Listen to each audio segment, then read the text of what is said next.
Salut, tiens, il y en a un qui m'a fait penser là, à faire une petite vidéo concernant les problèmes de turbo.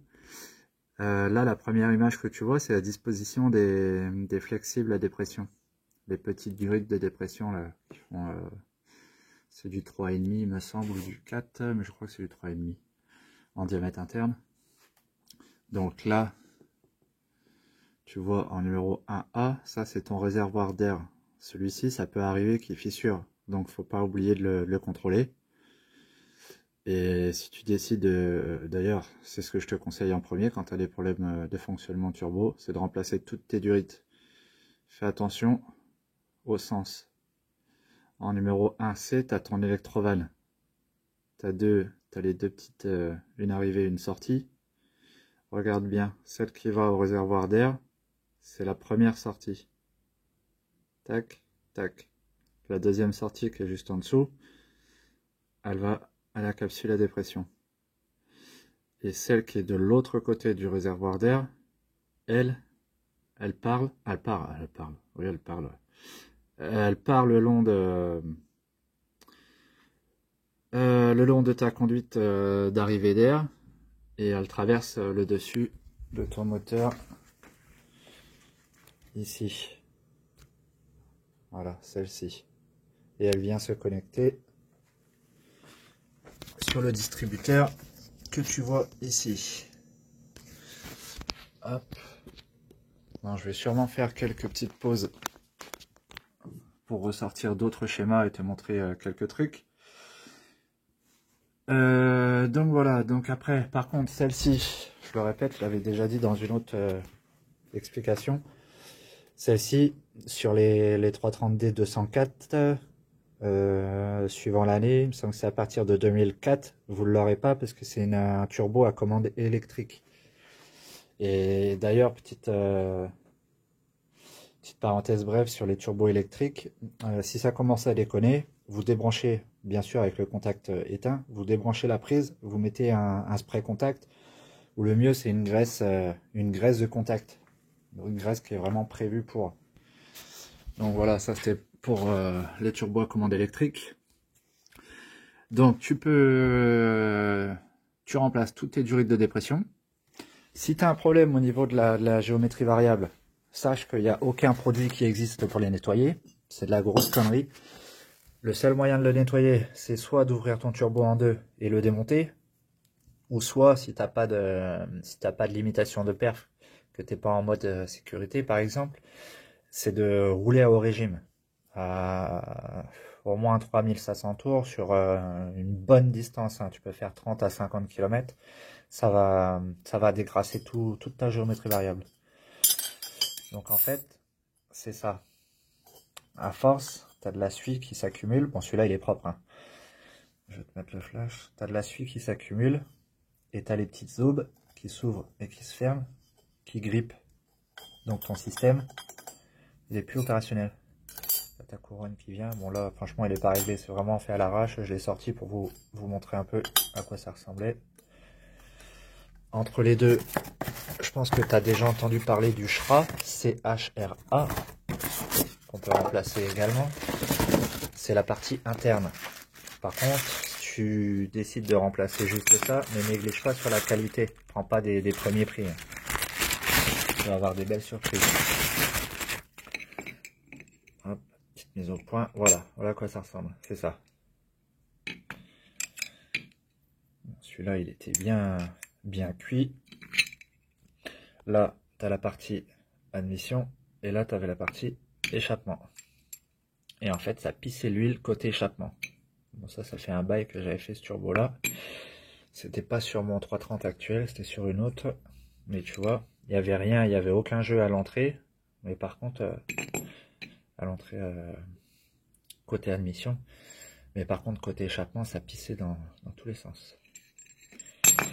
Donc ça, maintenant, on s'en fout. T'as vu à quoi ça ressemblait. Voilà, je vais mettre pause pour préparer les autres schémas. Alors ici, tu as la vue du distributeur que je t'ai montré en dessous du collecteur à admission. Imagine que le collecteur à admission est au-dessus. La rampe, elle est juste en dessous. Donc là, c'est pareil, il faut bien respecter l'ordre. Même si ça vient de la même arrivée, respecte les branchements. Là, je vais essayer de me caler comme ça, le temps que tu puisses bien regarder. De toute façon, ces schémas-là, ils sont trouvables assez facilement sur Internet. Donc, tu n'auras pas trop de problèmes. Je te laisse faire une capture écran pour le détail. Oh, putain de mise au point. Ok, donc là, on est bon. Voilà, si ça peut t'aider, je te mets cette vue-là aussi. Alors, je ne vais pas t'expliquer, hein, c'est assez visible. Collecteur, vanne, là c'est ton débitmètre. Ta boîte à air, tes boîtiers. Bref, tout ton circuit. Bon, voilà. Donc niveau turbo, je sais pas si tu as fait gaffe, j'avais mis une ancienne vidéo dans mes débuts sur le fonctionnement de la capsule à dépression. Déjà, tu peux t'aider de celle-ci pour voir son fonctionnement, si elle réagit ou pas. Ensuite, là, je te parle de faire ça, c'est si vraiment t'as pas de valise de diagnostic. Et je te conseille vraiment de trouver ISTA, parce que sinon, n'importe quelle autre valise, je te dis, j'en ai déjà essayé pas mal, et il y en a aucune qui ressort vraiment tous les défauts. Ça va être les principaux défauts, mais t'auras pas de détails dessus. Donc, tu risques de partir un peu dans tous les sens. Ce qui se passe avec beaucoup de garages, c'est pour ça que quand ils voient une BM arriver, ils veulent même pas y toucher. Donc, ce que tu peux faire, c'est contrôler le fonctionnement des électrovannes. J'en ai pas une sous la main. Alors attends, je sais pas si je pourrais te la faire voir d'ici. Bien sûr, non. Si tu veux, alors, tu as l'électrovanne de commande de la vanne EGR, c'est la même que celle du turbo. Alors si tu veux, tu peux les intervertir. Au moins tu sentiras une différence, si c'est bon ou pas. Ensuite, tu auras aussi des électrovannes comme ça, mais eux, normalement tu en as deux. Tu en as une qui va piloter les volets d'admission, qu'il faut supprimer au plus vite, et une autre qui va commander les supports moteurs. Si tes supports moteurs sont pilotés, en général sur 330, oui. Sur les premières 320, non. Mais ceux-là, oui. En boîte auto, c'est pareil, tu les as. Donc, ça, c'est le réservoir d'air que je te parlais. Donc lui, c'est pareil, tu le mets sous pression, et puis au pire, tu le mets dans un seau d'eau, et tu verras tout de suite s'il est fendu ou pas. Lié au turbo, au fond, au bout de collecteur admission, tu vas voir, c'est pas ce capteur là, mais c'est quasiment le même. Ça c'est un de 325 TDS qui se mettait ici, bref, on s'en fout. Voilà, lui déjà tu peux le démonter et le nettoyer. Si ça n'a jamais été fait, tu verras une couche de crasse au niveau de l'orifice. Donc tu nettoies tout et un coup de soufflette et tu recommences. Tu mets du WD-40 dedans et tu assèches bien la soufflette. Normalement, tu arrives à le récupérer sans problème.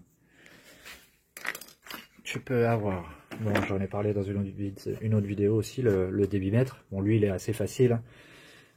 Quand t'as que lui qui est en panne, tu as ton économètre qui va bloquer à 12 litres à peu près et qui ira pas plus haut. Donc lui, tu le débranches, tu vas essayer. Si ça marche beaucoup mieux, cherche pas, c'est lui qui est mort. Donc tu peux le rebrancher, mais je vais pas m'attarder là-dessus parce que j'avais déjà expliqué. T'es pas obligé de changer tout le boîtier. Tu as des vis torx avec la pointe au milieu, torx sécurisé. Ça c'est facile, hein, tu le fais sauter, tu prends un petit tournevis plat et en général ça saute. Voilà, tu peux acheter que la sonde. Et ça c'est pareil, base-toi avec les références, voir si tu as encore l'ancienne ou la nouvelle. Ça je l'avais expliqué dans votre vidéo aussi, donc je ne vais pas m'attarder dessus. Ensuite, pour les 330D, les 204, ton capteur de pression, lui, il va être ici. Il va être au-dessus, donc au bout de mon doigt. Par contre, pareil, lui, WD-40, il est un peu galère à sortir. J'ai un pote qui en a déjà pété un, qui avait pété l'embout à ras. Pourtant, il n'avait pas fait le bourrin avec. Et bon, il a fallu démonter tout le collecteur. Heureusement, il n'a pas été plus bas, il était coincé dedans. Donc là-dessus, c'était bon. Donc ensuite, niveau turbo, je pense avoir fait le tour. Et de toute façon, après, si c'est dû à un encrassement, il n'y a pas meilleure solution que de rouler à plus de 3500 tours. Et pendant, je te dis, 20 à 30 km. 20 à 50 km, ouais. Tu peux même faire plus, hein. Tant que ton moteur n'a pas de problème mécanique, tu peux y aller, hein. En concession, donc quand on fait des essais, je vais te prendre un exemple des essais turbo, étanchéité des durites, donc les essais du débit d'air, l'ordinateur il pousse les moteurs au régime de coupure, hein. Donc juste à la zone rouge. Ça n'ira pas plus haut parce qu'il y a une sécurité au niveau du diag, mais les moteurs ils hurlent. De toute façon, pour faire des essais comme ça, t'as pas trop le choix. Les moteurs ils sont prévus pour. Moi je dis ça parce que j'en ai connu pas mal de personnes qui avaient peur de pousser le moteur parce que ça commençait à gueuler un peu trop. Et bon, justement, c'est prévu pour. Et encore, quand ils sont en conception, ils sont poussés bien plus haut, justement. Bien plus haut et dans des conditions extrêmes. Donc chaleur extrême ou froid extrême.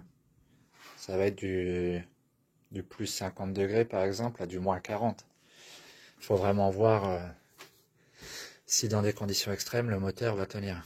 Donc, tu peux y aller, tu lui feras pas mal. Donc, au niveau de turbo, je pense avoir fait le tour. Je vais parler de la vanne EGR, c'est pareil, là je vais mettre pause, je vais te reprendre après, je vais sortir les fiches directement pour te montrer et t'expliquer un peu. En tout cas, ce que je peux te dire, le fait de faire ça, de mettre une vis et de la boucher là, ou de la boucher là, tu vas créer un défaut obligatoirement. Sur le 330D 204, suivant la version du DDE, il me semble que c'est un 5.0, ça va t'allumer un voyant au tableau de bord. Autrement, t'auras pas de voyant. Y en a un qui m'avait pris la tête justement, c'était foutu de ma gueule parce que c'est des vannes EGR à commande pneumatique, donc il me disait que c'était impossible à régler via le diag, sauf que je lui répète à cet abruti, c'est commandé par une dépression. La dépression, elle est commandée par le convertisseur de pression que je t'ai montré tout à l'heure. Pas celui-là, mais c'est similaire à ça, en un peu plus gros. Et bien sûr, lui, il est commandé par qui? Par la DDE. Donc, tu peux les régler. Moi, c'est ce que je conseille de faire. Après, tu fais une suppression complète. Si tu veux commencer une préparation, oui. Mais si tu es d'origine ou juste en stage 1, tu peux faire ce réglage-là. Franchement, pour moi, c'est plus sécurisé. Tu restes dans les normes de fonctionnement moteur. Mais par contre, ta vanne, ouais, elle va s'ouvrir vraiment un minimum. Donc, tu n'as plus du tout d'encrassement. Tu as une masse d'air frais théorique qui est plus élevée. Donc, tu as une meilleure accélération. Ça, c'est pareil. Il y en a plein qui m'ont dit non, c'est pas possible. Mais toutes les bagnoles que j'ai faites, à chaque fois, il y avait une amélioration du comportement à l'accélération. Donc, je te reprends après. Alors, tu vois, pour te montrer, je vais te créer la panne. Je vais simplement la débrancher. Je vais te montrer que j'ai pas de défaut lié à l'EGR. Ça, j'en parlais dans les autres vidéos. Ça, c'est mon système de préchauffage qui est HS depuis 2017. J'ai jamais touché tant que le moteur démarre impeccable. Ça restera comme ça. Je rappelle encore et encore et encore, c'est pas les bougies de préchauffage qui vous font démarrer le moteur. C'est la pression de carburant qui va faire démarrer. Les autres défauts, c'est pareil, je vous l'avais expliqué vite fait, donc ça va être bref. C'est parce que j'ai enlevé l'écran et mon GPS d'origine, j'ai mis un Android. Et les défauts liés à l'alarme, c'est simplement que j'ai activé les clignotants à l'ouverture et fermeture des portes. Donc ça me compte comme si j'avais une alarme. Donc vous voyez bien qu'il n'y a pas de défaut lié.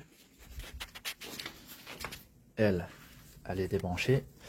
Quand vous faites un diag comme ça, là, comme je suis en train de vous montrer,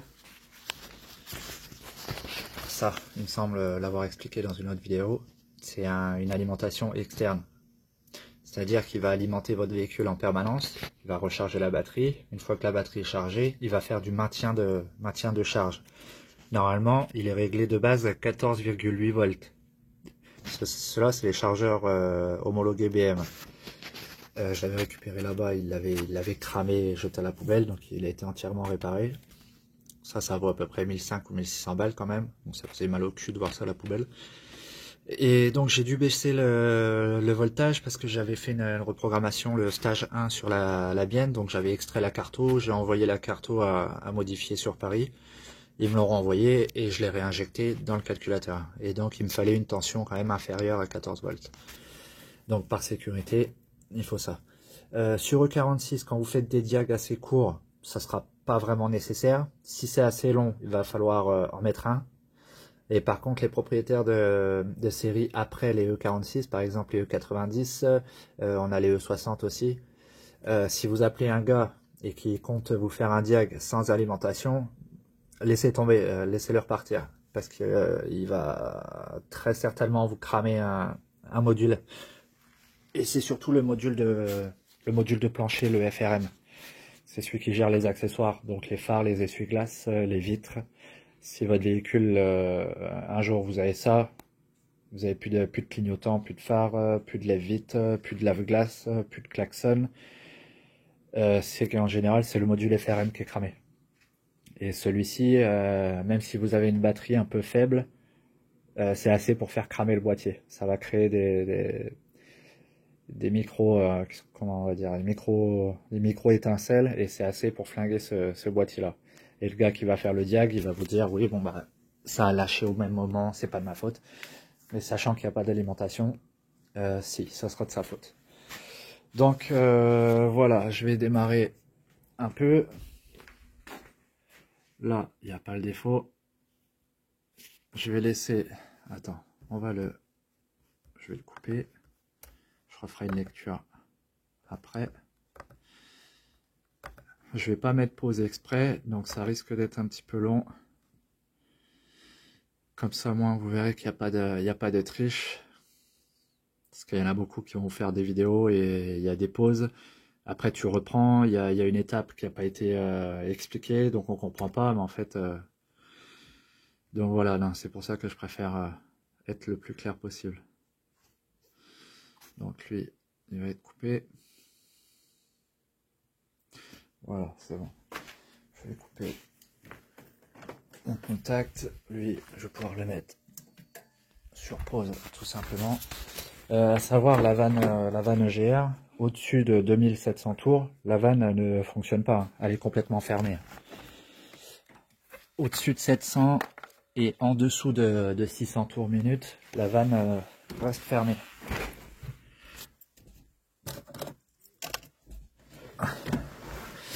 Le moteur est froid.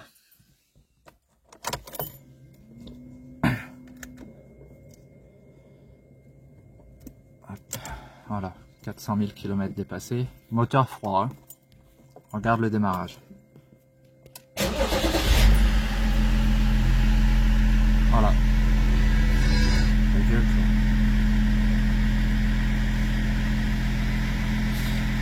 Par rapport à la vidéo que j'avais fait hier au niveau des airbags, tu vois que le voyant a bien été effacé, hein. Donc la résistance elle fonctionne, hein. C'est pas du bluff, hein. Ça je vais en profiter, on va laisser le temps qu'il mémorise le défaut. Il y en a un qui m'a demandé la référence de l'écran. Attends, je vais fermer les fenêtres.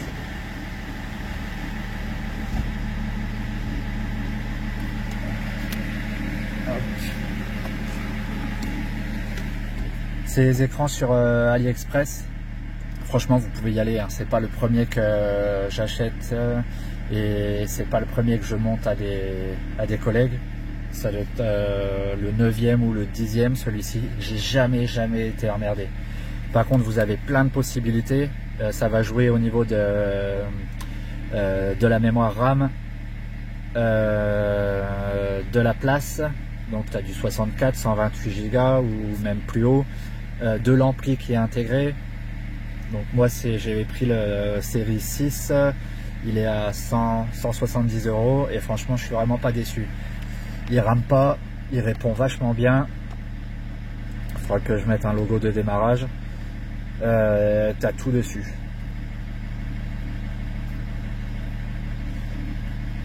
Donc voilà, hop, GPS, tu programmes Waze directement, hop, et t'es tranquille.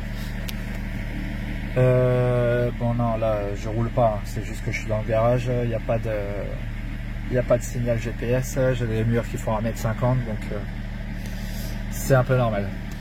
Donc on va lui mettre quelques coups de gaz.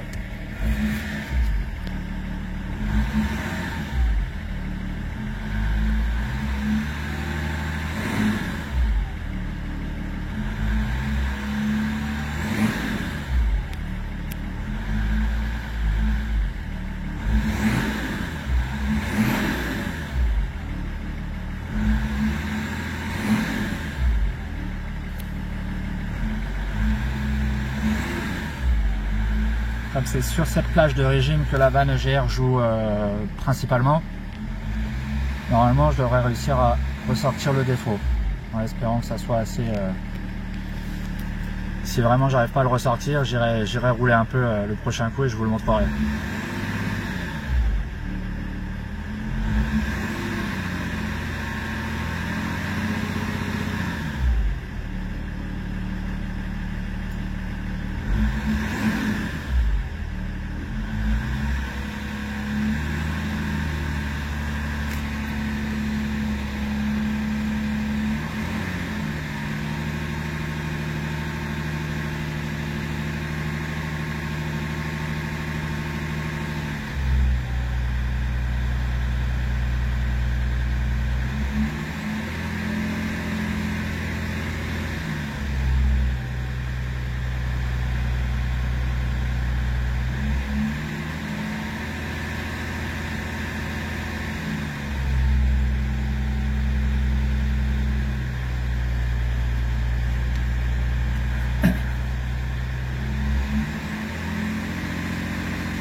Je pense que ça devrait être assez. Tant que j'y pense, ça c'est valable pour toutes les voitures, boîte manuelle, mais comme les BM ils sont assez sensibles au volant moteur, prenez le réflexe de débrayer à chaque démarrage et à chaque coupure moteur. Vous verrez déjà, vous sentirez une différence de bruit au niveau sous la voiture, au niveau du volant moteur. Et celui qui a le volant moteur qui est un peu usé, tu verras que quand tu débrayes, t'auras plus le claquement quand tu coupes le moteur. Donc débrayer, c'est appuyer, c'est pas l'inverse, hein. Là quand j'appuie, j'embraye pas, je débraye. Quand je relâche, j'embraye. Donc voilà, souvent les termes sont inversés, mais les vrais termes c'est tu appuies, tu débrayes. Donc on va le couper. Putain, toujours c'est claqué, j'aime jamais.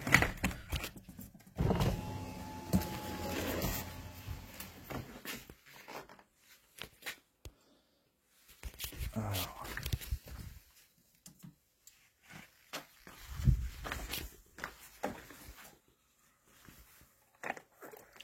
Pareil pour les diags, il me semble te l'avoir dit, mais j'utilise une vraie tête, pas les trucs chinois. Pour faire des lectures, les prises ODB chinois ça suffit largement, mais comme je fais du codage et de la programmation de boîtier, il vaut mieux que ce soit fiable et stable surtout. Donc on va lancer la lecture. Celle-ci elle va être un peu longue.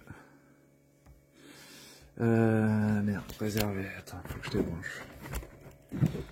Et derrière, j'aurais dû couper le programme directement et le relancer.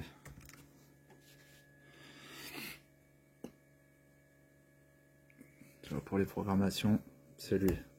ça sera Istapé. Ça, s'il vous faut un tuto ou autre chose, vous me demandez, je vous le ferai.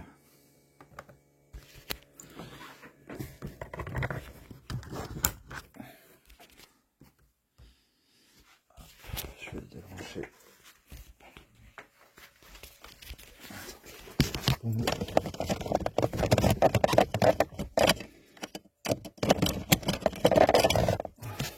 Débrancher, replanger ma prise.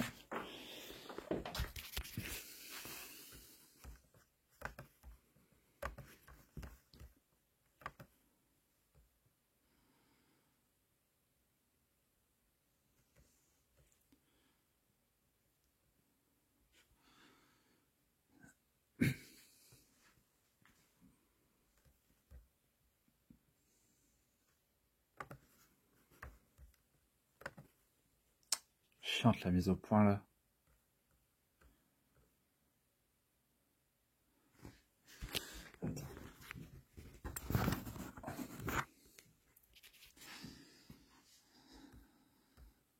T'es un peu long toi.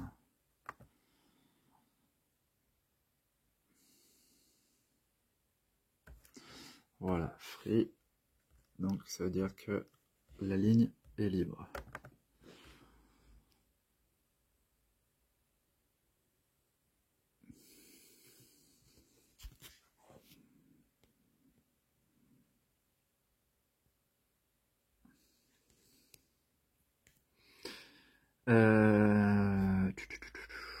Petite info. Attends, s'il apparaît, là tu vas avoir ton kilométrage. Ça veut pas forcément dire que c'est le kilométrage réel de la voiture. Ça va être le kilométrage qui est affiché au compteur. Sur E46, le kilométrage réel de la voiture, il est caché dans un boîtier électronique. Je peux pas vous dire lequel directement sur la vidéo, parce que sinon ça peut créer beaucoup de problèmes, parce qu'il suffit de changer ce boîtier-là, plus le compteur, un codage, et voilà, vous modifiez le kilométrage sans problème. Sans avoir le petit point au tableau de bord. Bon, tant qu'il fait sa lecture, je vais rebrancher ma conduite, ma durite. Tac. Voilà, ça c'est bon. Qu'est-ce que je peux vous dire d'autre au sujet de cette vanne? Si vous connaissez, si vous savez pas pourquoi c'est là et comment ça fonctionne, en fait vous avez une petite soupape à l'intérieur, et je vous l'ai dit, elle va être en service environ entre 600 et 2700 tours minute. Vous avez une petite soupape qui va s'ouvrir et se fermer. Quand elle s'ouvre, elle va laisser une partie des gaz d'échappement repartir dans l'admission pour être recyclée, pour moins polluer à la sortie d'échappement. Mais c'est un système anti-pollution qui est vachement néfaste pour le moteur. Donc moi je les paramètre, comme ça je suis plus emmerdé. Je suis en tube direct parce que ma version moteur, j'ai pas le radiateur EGA. Dans le sens, tant mieux, parce que ça fait des conneries en moins. Mais tu vois, ce système il est un peu con parce que tu as des gaz brûlants qui arrivent directement dans l'admission. À savoir, ça je sais pas si je te l'ai dit, quand tu la supprimes complètement, ta température de combustion elle va augmenter. Forcément, vu que tu apportes plus d'oxygène, donc la température interne sera plus élevée. À la longue, ça peut abîmer certaines choses. Je dis bien à la longue, pas au bout d'un an. C'est vraiment longtemps après. Donc attends, lui t'en es où toi? Ouais, pas encore fini. Ça pareil, il me semble vous l'avoir dit avant. Tout ce qui est en rouge, c'est les boîtiers qui ne répondent pas. Donc soit le boîtier est cramé, soit il est débranché. En vert, tout est OK dans le module. En jaune, c'est le module qui contient des défauts. Donc ça, attends qu'il se finisse lui. Après, ouais, il y a quelqu'un aussi qui m'a parlé du capteur PMH. Après, comme je disais en début de vidéo dans la précédente, Je parlais vraiment que des problèmes les plus courants. Je ne veux pas rentrer dans les détails parce que ça va être hyper long. Mais oui, effectivement, vous pouvez avoir le capteur PMH, mais sachez que lui, c'est pas souvent lui qui est en cause. Ça peut arriver, mais c'est pas souvent lui.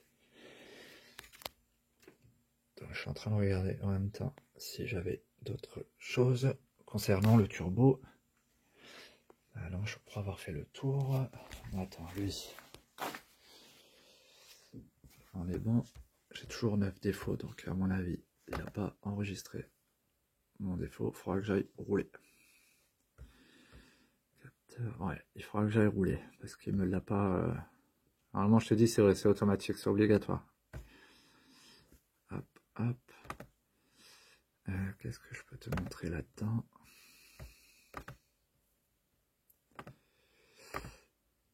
Ouais, tu peux faire un contrôle compression directement aussi avec l'ordinateur. Là, par contre, pour faire ça, il va te falloir, bien sûr, le chargeur, parce qu'il faut vraiment que tu gardes... je vais te montrer, tiens. Il faut vraiment que tu gardes la puissance, exactement la même puissance. Sinon, tes valeurs seront pas bonnes. Hop, hop. Non, ça, on s'en fout. C'est pour voir, en fait, si tu as soit un problème d'injecteur, tu as un cylindre qui est mort, une perte de compression sur un cylindre. Donc, hop. Hop.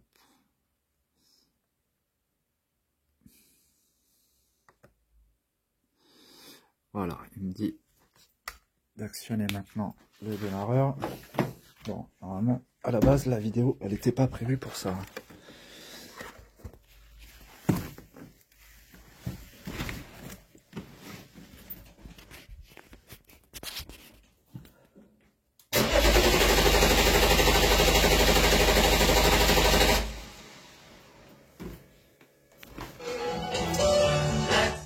Casse les couilles, lui. Donc, tu vois, il te dit d'actionner le démarreur. Et ton moteur ne va pas démarrer. C'est fait exprès, justement. Mesure terminée. Et voilà. Et après, tu peux comparer tes tours minutes entre chaque cylindre. Tu vois, j'ai que 1,8 entre le plus petit et le plus grand. Donc, c'est vraiment que dalle. Pour 400 000 km, c'est vraiment parfait. Donc ça, bref, c'était un petit passage comme ça. Hop, là, on va mettre... Non, j'ai pas besoin, on s'en fout. Voilà, bon bah ça fait chier pour le défaut de vanne EGR parce que j'aurais bien voulu vous le montrer directement. Mais je le ferai. Ça, c'est sûr que je vous le ferai. Je vais mettre pause pour voir s'il me reste des choses à vous expliquer. Putain, mise au point encore. Je vous reprends. Si, tu vois, je savais que j'avais oublié un truc. Concernant le turbo, vas-y, voilà, tu peux avoir une fuite au collecteur échappement. Par contre, tu le verras pas forcément du dessus parce que en général, la fissure, elle est dessous. Bon, là, je le mets dans le sens de la marche. Donc, dans le bon sens. Ici, vous avez votre tuyau de gaz EGR, celui-ci. Par contre, celui-là, si vous le démontez, quand vous le resserrez, vous mettez un peu de graisse cuivrée et il ne faut pas le serrer à bloc comme un taré. Donc, les fissures, en général, elles apparaissent dans ces coins-là, sur les bras. En général, tu peux en avoir peut-être ailleurs, mais moi, tous ceux que j'ai vus, elles étaient autour.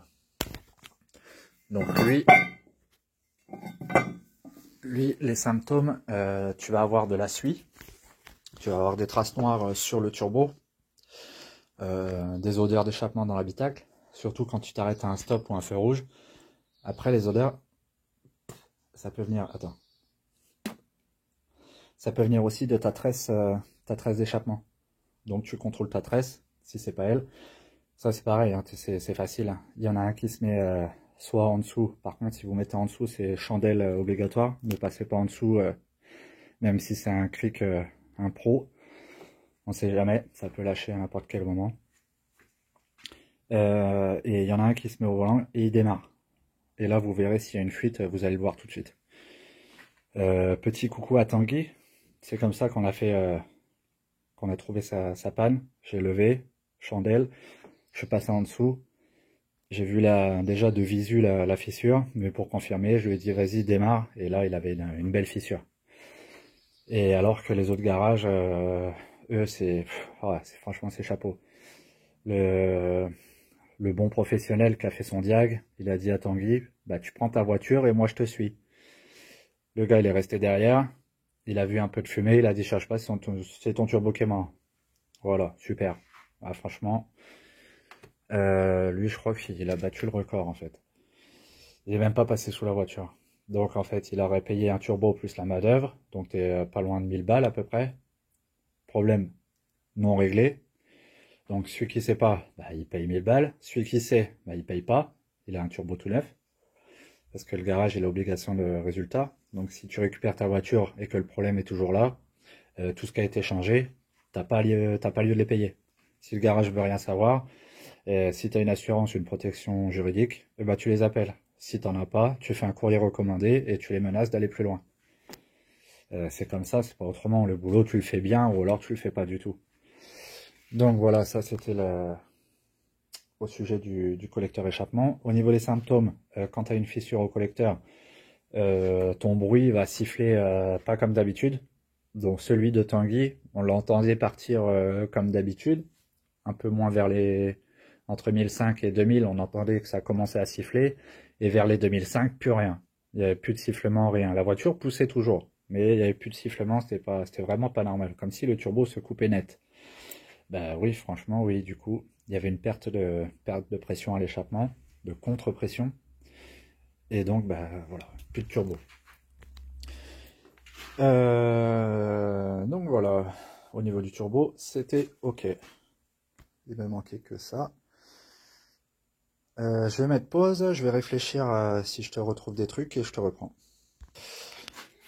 Donc, alors attends, surtout bon, sur cette partie du turbo, normalement c'est bon, je dois avoir fait le tour. Toujours avec le diag, donc c'est pour ça que je te dis d'avoir l'alimentation raccordée en permanence. Si tu as des problèmes de coupure et que tu n'as vraiment pas de défauts spécifiques qui ressortent, c'est pour ça que je te dis qu'il va te falloir ISTA.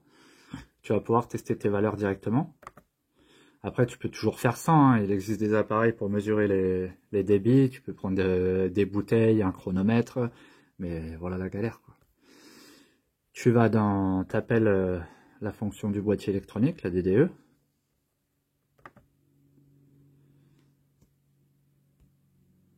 Attends, j'ai un numéro qui m'appelle. C'est de la pub encore, allez vous faire foutre. Ça sera vite fait. Voilà, ça c'est fait. Casse les couilles à appeler là du matin au soir.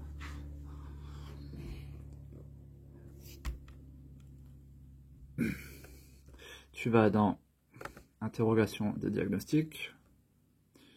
Tu vois, tu peux tout interroger. Tu as l'activation des composants, mais ça, on s'en fout. Donc, tu vas dans ton... Attends, il est où lui? Système d'injection. Voilà, tu as ta pression, parce que souvent le problème vient de là. La pression de préalimentation. Ça, c'est la pression de rail, réelle et théorique. Théorique, forcément, c'est logique, c'est la pression que tu devrais avoir, et la pression en réel. Donc je vais déjà te montrer cela. Tu fais interroger l'état. Voilà. Là, je suis à 0 parce que le contact est mis, mais la pompe n'est plus en fonction. Donc, je vais couper le contact et le remettre. Voilà. Ta pression d'amorçage, elle doit être entre 3 bar 5 et 5 bars. Donc là, je suis à 4, un peu plus de 4, c'est très bien. J'ai pas le moteur démarré, donc la pression de rampe réelle, je l'aurai pas. C'est vraiment la pression de la pompe de préalimentation, celle que tu entends justement, qui est là. que si tu t'entends pas celle-ci au contact, c'est qu'il y a un problème à ce niveau-là. Donc, après, tu peux couper, annuler tout. Tu pourras aussi faire des mesures sur justement ton électrovanne. Bon là, de toute façon, j'aurais pas grand chose à afficher. Hop. Non, je vais pas m'attarder là-dessus parce qu'il y a tellement de possibilités à contrôler. C'est pour ça que j'insiste. Ista, il est dispo en téléchargement. Le seul truc que tu auras acheté, ça va être... Attends, il est où lui? Ça va être le câble OBD. Ah non, il est là. Oui, j'ai deux ordinateurs. Pourquoi j'en ai deux? En fait, j'ai l'ancienne version de Ista. Ça doit être une 2015 ou 2016. Et celle-ci, la dernière version. Parce que dans l'ancienne version, je la garde uniquement pour paramétrer les vannes EGR. Parce que si tu veux, quand il y a eu le scandale avec Volkswagen, ils ont la tricherie au niveau de la pollution, là, c'était à peu près ce système-là. Et du coup, ils ont sorti la mise à jour de Ista et ils ont supprimé cette fonction. Parce que si tu veux, j'ai demandé pourquoi quand j'étais à la concession. Et bon, je m'attendais forcément à cette réponse-là. Ça fiabilise trop le moteur, le client revient moins à l'atelier. Et oui, forcément. Parce qu'en général, les bagnoles qui rentrent à l'atelier, c'est très souvent pour les mêmes problèmes. Sauf si vous tombez sur un rongeur qui a bouffé une partie du faisceau sur les voitures récentes, parce qu'il y a des câbles qui contiennent de l'amidon, et ça attire les rongeurs. Donc quand vous avez un rongeur qui vous sectionne un morceau de câble, vous savez pas où il est sur le véhicule, eh ben bon courage. Je suis déjà tombé dessus, je peux te dire que c'est la merde. Ça va être une prise comme ça. Bon, moi c'est vraiment une ancienne prise, elle avait pas le switch, du coup il a fallu que je soude à l'intérieur pour faire les véhicules avant et après 2007. Donc avant 2007, je l'enlève. Après 2007, je le mets. Donc ça vaut une trentaine d'euros. Donc, tu auras juste ça à acheter. Le programme Ista à télécharger. Et surtout de la place, surtout disque dur. Il faut à peu près 500 Go de dispo si tu veux vraiment les programmes complets. Donc moi je monte beaucoup de PC pour certains garages aussi, pour des particuliers mais pour des pros aussi. Et si jamais il n'y a pas assez de place, je lui demande s'il veut pas un autre disque dur. Si c'est un ancien disque dur qu'il a encore, c'est bon. Ça va grandement améliorer la vitesse du PC parce que je les passe en SSD de 1 Tera ou 2 Tera suivant l'utilisation qu'il a. Mais si vraiment c'est que pour le Diagista, le 1 Tera ça suffit largement. Donc voilà, dispo en téléchargement. Je sais pas si je pourrais te mettre le lien, il faudra que je le retrouve, mais c'est des téléchargements méga.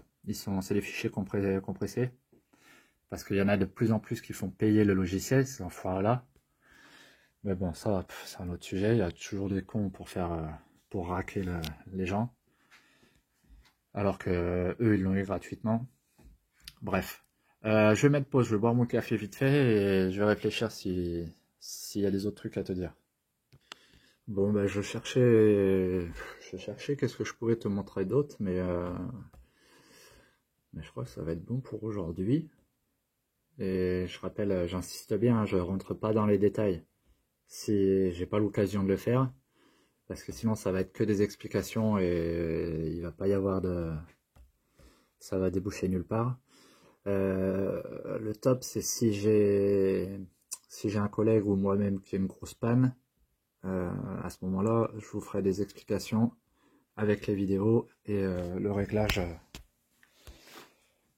du problème, quoi. Autrement, non, j'ai fait le tour. Hein. Bah voilà, bon bah si t'as des questions, mais je le répète encore, essayez de vous choper Ista. Avec Ista, vous pourrez faire ce que vous voulez. Sans valise, je dis pas que c'est mission impossible, hein, c'est faisable hein, largement, hein, mais vous allez passer un temps fou et vous risquez fort de changer des pièces pour rien. Donc voilà. Bon, pareil, bah, si vous avez besoin, vous me demandez en commentaire. Allez, ciao, bon courage. J'ai oublié un truc très important, les symptômes. Tout ce qui est tremblement moteur, donc tremblement, pas la caisse, hein, vraiment tremblement moteur qui se font ressentir dans le volant, en général, la plupart du temps, je dis bien en général, ça provient du système d'injection. Donc, ça peut être injecteur, capteur de pression de rampe. Vous pouvez avoir un problème juste dans votre filtre à gasoil. Regardez, contrôler l'étanchéité du circuit. Donc, la tuyauterie, la pompe de préalimentation et les pompes qui sont dans le réservoir. Sachant que la pompe de gavage qui envoie à votre système, elle, toujours dans le sens de la marche, c'est la pompe de droite, celle qui est là-bas. Celle qui est ici, c'est une pompe de transfert. Elle va transférer le carburant de cette partie-là à l'autre partie. Donc, c'est principalement celle du fond. Capteur de niveau, etc. C'est sur celle du fond. Donc voilà pour les tremblements moteurs. Tout ce qui est problème lié à la vanne EGR, vous allez avoir des à-coups, surtout à bas régime, des moteurs qui démarrent pas du tout. Si la vanne EGR elle est coincée en position ouverte, le moteur c'est quasiment sûr qu'il démarre pas. Ou alors il va démarrer mais il va tousser, il va avoir beaucoup de mal, avec une belle fumée derrière. D'ailleurs la fumée noire aussi c'est lié à l'injection. Quand vous voyez des bagnoles, vous doublez avec une fumée énorme derrière. En général, lui, il a une couille à l'injection. Injecteur encrassé, injecteur défectueux. Bon, un injecteur qui est mort, il va claquer. Et puis bon, il y aura des grosses saccades au niveau du moteur. Mais une belle fumée noire, c'est l'injection qui est encrassée. Donc voilà pour les tremblements et les à-coups. Enfin, les à-coups vanne EGR. Tout ce qui est capteur de pression turbo, lui, pendant la phase d'accélération, vous allez ressentir une coupure. Vous allez accélérer, ça va couper d'un coup. C'est comme si ça vous freinait ou ça vous stoppait le turbo. En général, c'est ce capteur-là, celui du fond. Je dis bien en général. C'est pas sûr à 100%, mais commencez par celui-ci. Le débitmètre, lui, c'est facile. Vous dépasserez pas les 3000 tours. Il n'y aura pas de puissance ni à bas régime ni à haut régime. Mais il n'y aura pas de... Normalement, celui-là, il provoque pas d'à-coup. Moi, j'ai jamais eu d'à-coup avec un débitmètre HS. Qu'est-ce que vous pouvez avoir donc les à-coups, les tremblements, les moteurs qui démarrent pas. Bon, ça, je l'avais mis sur une autre vidéo. Attends, je vais mettre pause 2 secondes, le temps que je réfléchisse un peu. Voilà, ouais, donc capteur Arbracam, capteur PMH, en général, le moteur ne démarre pas. Ça peut arriver que s'il y en a que... il me semble que c'est capteur Arbracam. Lui, il va te provoquer des saccades. Pas des... Je dirais pas des tremblements, c'est vraiment des saccades. Comme si tu démarrais sur 3 ou 4 cylindres au lieu de 6. Et pareil, une fumée énorme. Vu que tu as des cylindres qui sont désactivés, donc c'est normal qu'il y ait de la fumée. Donc voilà, ça c'est les saccades. Le capteur PMH en général, lui, le moteur ne démarre pas du tout. Donc voilà, après, si vous n'avez pas de diag, vous avez une durite de carburant qui est transparente. Celle-ci, ça peut vous aider si votre circuit n'est pas étanche. Vous aurez si vous avez une prise d'air, défaut d'étanchéité, vous aurez des bulles. Donc si vous voyez des bulles, c'est qu'il y a un souci quelque part.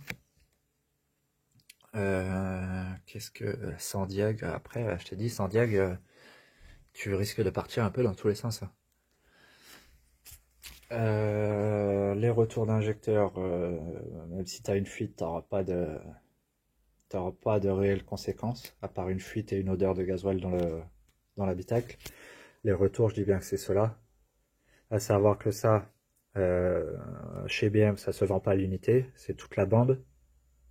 Bon, de toute façon, la rampe complète, elle coûte 30 €. Hein, donc, franchement, pour le prix, il faut pas se priver. Prends-le chez BM, tu seras pas emmerdé. C'est du Bosch. Donc, si tu arrives à trouver la même rampe en Bosch, tu peux la prendre. Mais je te dis, je l'avais payé 30 € chez BM. Donc, je vais pas me priver. Filtre à air encrassé, lui, tu auras une mauvaise accélération, surtout à partir du mi jusqu'au régime. Tu sens que ça va, que ça freine un peu, qu'il y a un truc qui bloque. Et surconsommation de carburant. Quand tu as le problème sur la vanne EGR, c'est pareil, tu as une surconsommation de carburant aussi. Problème à l'injection, surconsommation de carburant aussi. Tu peux avoir aussi ton pré-catalyseur. Bon, moi, j'ai mis le downpipe, donc j'ai supprimé le pré-cata. À savoir, un pré-catalyseur, à partir de 150 000 km, il est mort. Il sert plus à rien. Donc, franchement, tu peux le virer. Ça va, ton moteur va respirer. Après, vraiment, pour les fanatiques, bon, bah, tu remets un pré-cata, mais tu vas être obligé d'en mettre un neuf. Et puis, voilà. Donc, les pré-cata. Niveau turbo, j'en suis sûr que j'ai toujours oublié quelque chose encore, comme d'habitude. Et puis, ça va me revenir après quand la vidéo sera finie. Non, sur les symptômes c'est bon. Je ferai pour les bruits châssis et les bruits crémaillère. Pour la crémaillère, j'avais fait une autre vidéo, mais tout ce qui est bruit de train roulant, ça, je vous ferai une autre vidéo un peu plus tard, parce que ça peut servir. Surtout qu'à savoir, il y a certains modèles de 46 qui sont concernés par des fissures de châssis, pas toutes. Il y en a plein qui disent si, toutes, mais pas du tout. Ça se situe. Je sais pas s'il arrivera à vous le faire montrer là. Non, j'arriverai pas. Il faudra que je la lève. Il faudra que je la lève et que je vous montre. Mais je vous rassure, elles sont pas toutes concernées. Si vous savez pas, je sais que pour les châssis d'après, il y a 2 points. Il y a un repère, il faudra que je vous le montre, parce que ça c'est pareil, il y en a un qui me croyait pas, je l'ai fait passer sous la bagnole, et bon, là il a vu qu'il y avait 2 points qui étaient différents par rapport à sa voiture. Elle était un peu plus ancienne, je crois qu'elle était de 99 ou 2000, et la mienne elle est de 2002. Et il y avait une différence au niveau du châssis, juste à cet endroit-là. Parce que quand ton châssis fissure, si tu veux, bon, je vais être bref parce que sinon ça va prendre du temps. Si tu es à un stop, tu vas passer ta première, tu vas entendre un glong, un petit cognement. Quand tu vas passer ta marche arrière, c'est pareil. Et c'est pas les seuls problèmes ça. Ça peut venir aussi du flector de boîte. Le gros flector là qui est juste en sortie de boîte. Ça peut venir de lui aussi. Autrement, le problème de châssis que je te disais, c'est carrément le châssis qui s'arrache, la fixation du berceau qui s'arrache. Et si ta bagnole elle a 200 000 et que t'as jamais eu le problème, normalement ça fissurera pas. Ça fissure bien avant. Donc voilà, bah, je vous ferai une autre vidéo pour les bruits de châssis et les différents problèmes sur les U46. Bah voilà, cette fois-ci c'est bon, c'est terminé. Allez, bon courage.